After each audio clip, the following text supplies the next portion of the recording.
मजलिस इत्तेहादुल मुस्लिमीन के रुकन कानून साज कौंसिल मिर्जा रियाजुल हसन आफंदी खराबी सेहत की वजह से हैदराबाद के अस्पताल में जेर इलाज है। जराये के मुताबिक आज उनके क़ल्ब पर हमला हुआ, जिसके बाद उन्हें केयर अस्पताल मुंतकिल कर दिया गया, जहां वो जेर इलाज है। सोशल मीडिया पर उनके चाहने वालों ने रियाजुल हसन आफंदी की सेहतयाबी के लिए दुआओं की ख्वाहिश की है।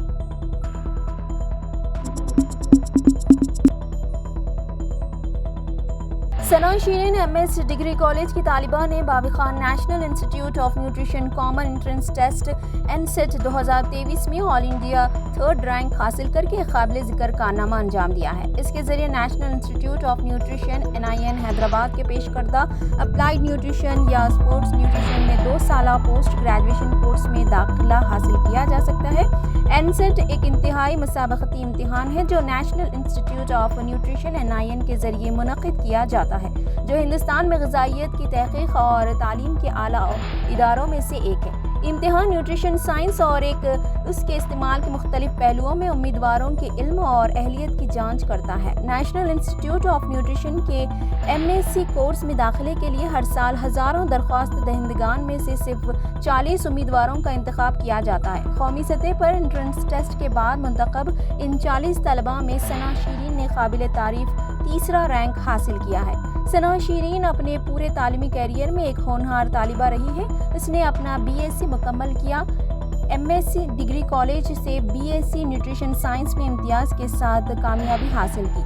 कॉलेज में तालीम के दौरान मुख्तलिफ हम निसाबी और गैर निसाबी सरगर्मियों जैसे सेमिनार्स, वर्कशॉप, क्विज़, खेलों और सकाफती तकरीबात में भी हिस्सा लिया है। वो ग़िज़ाइयत और सेहत के शोबे में तहक़ीक़ और इख्तराफ़ात में गहरी दिलचस्पी रखती है।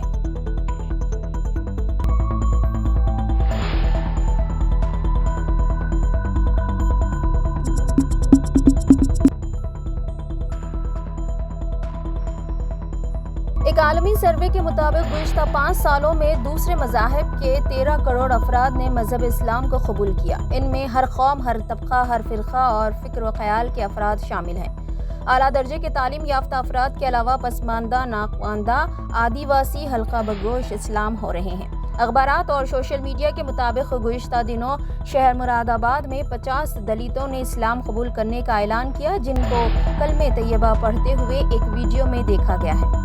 दुनिया में तेज़ी के साथ इस्लाम फैल रहा है। ऐसा मालूम होता है कि बहुत ज़्यादा अरसा नहीं गुजरेगा कि इस्लाम दुनिया का सबसे ज़्यादा मकबूल आम मजहब हो जाएगा। इसकी बुनियादी वजह इस्लाम की अपनी कशिश, उसका निज़ाम हयात व कायनात और उसके दुश्मनों की जानिब से फैलाई जाने वाली गलत फहमियाँ और नफ़रत अंगेजियाँ हैं। कुरान करीम के नुस्ख़ों की बेहुरमती और उसको जलाना, पैगम्बर इस्लाम की शान में गुस्ताखियाँ और मुसलमानों के ख़िलाफ़ इंतहाई ज़ालिमाना शरंगेजियाँ ऐसे मामलात हैं जो साले ज़हन व फ़िक्र के अनासिर और गैर मुतसब इंसाफ पसंद अफराद को सोचने पर मजबूर करते हैं कि आखिर इस्लाम में ऐसा क्या है जिसके ख़िलाफ़ इस कदर शोर शराबे और हंगामे उठाए जा रहे हैं। इस मुकाम पर उन्हें इस्लाम और पैगम्बर इस्लाम के बारे में मुताले की ज़रूरत पेश आती है और जब हकीकत का सामना होता है तो वो बेसाख्ता पुकार उठते हैं, ला इलाहा इल्लल्लाह मुहम्मदुर रसूलुल्लाह। इस्लाम एक ऐसा निज़ाम, सियासत व मईशत पेश करता है जिसकी कोई मिसाल नज़र नहीं आती। इस पर आशुब ज़माने में सिर्फ इस्लाम ही इंसान के दुखों और परेशानियों का हल है। वो दिन करीब है जब इंडिया में इस्लाम और मुसलमानों के ख़िलाफ़ मनुवादियों की सारी नफ़रत अंगेजियाँ, शरपसंदियाँ धरी की धरी रह जाएंगी। हिंदू रहनुमाओं को यूरोप से सबक सीखना चाहिए, जहाँ इस्लाम इतनी सरहद से फैल रहा है कि इसके दुश्मन और हासिदीन बौखला कर रह गए हैं। इनकी अक़लें सलब हो गई हैं। यही हाल इंडिया में होने के आसार मौजूद हैं। बस मुसलमान अपनी बेदारी का सबूत फराहम करें और सारे मसलकी इख्तिलाफ़ात को पश पेश डाल दें।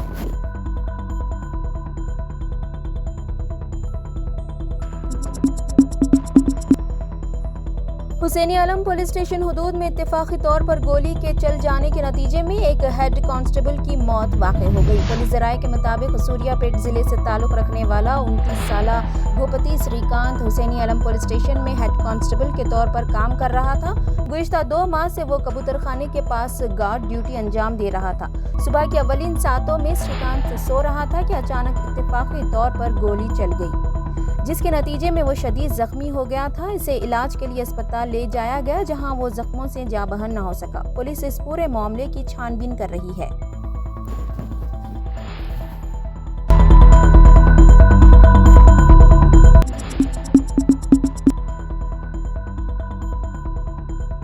गाड़ी मालिकान के लिए एक अच्छी खबर आई है। सऊदी काबीना ने तय किया कि गुमशुदा गाड़ी की वापसी तक उस पर लगने वाले जुर्माने और फीस गुमशुदगी की रिपोर्ट की तारीख से सरकारी खाते से अदा की जाएंगी। सरकारी खबर रसां इदारे के मुताबिक काबीना का इजलास मंगल को शाह सलमान बिन अब्दुल अजीज की जेर सदारत जिद्दा के कसरुल इस्लाम में हुआ।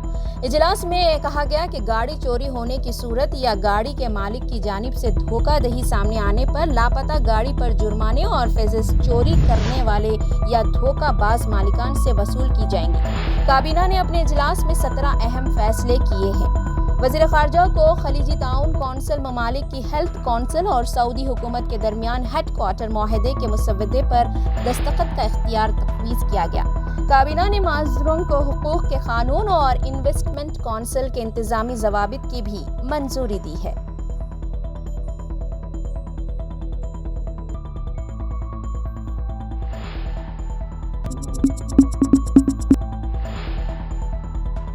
रियासत मिज़ोरम के सायरंग इलाके में ज़ेर तामीर रेलवे ब्रिज गिर गया। इस वाक़े में तकरीबन 17 अफराद हलाक हो गए हैं। ये ब्रिज कोरिंग नदी पर तामीर किया जा रहा है। बताया जाता है कि इस ब्रिज के नीचे बहुत से लोग फंसे हुए हैं। ये ब्रिज सायरंग और याबी के दरमियान तामीर किया जा रहा है। फिलहाल रेस्क्यू ऑपरेशन जारी है। हुकाम का अंदाजा है कि रेलवे ब्रिज की तामीर में तकरीबन 40 मजदूर शामिल थे। लोहे के ब्रिज के नीचे फंसने 17 मजदूर वहीं दम तोड़ गए। मजीद 30 मजदूर मलबे तले दबे हुए हैं। हलाकतों में इजाफे का खदशा है।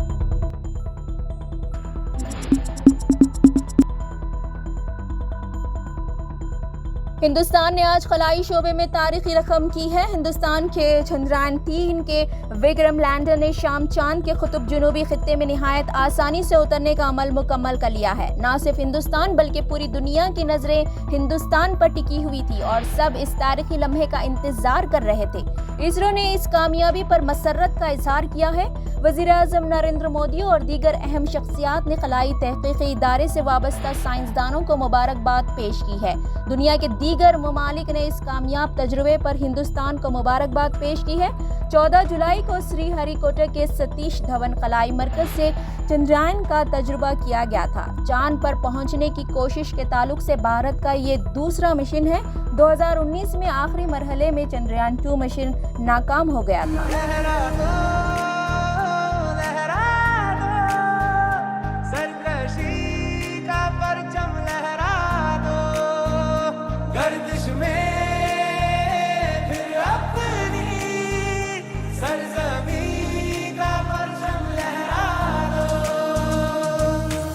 से मिलते हैं कंधे कदमों से कदम मिलते हैं, हम चलते हैं जब ऐसे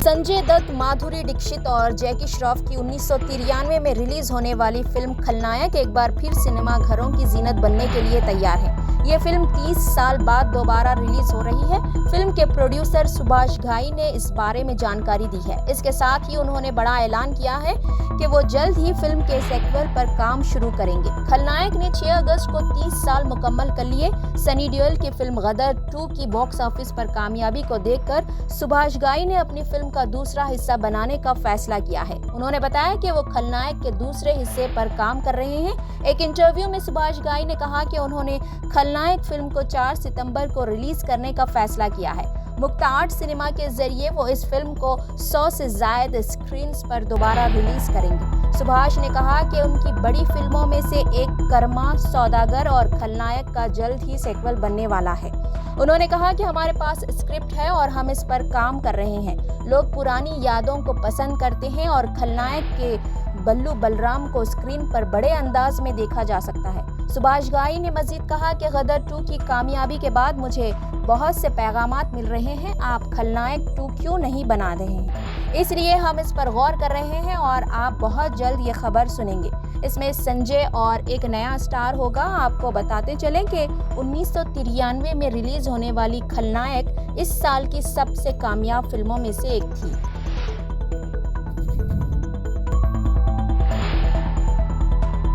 त्रिपुरा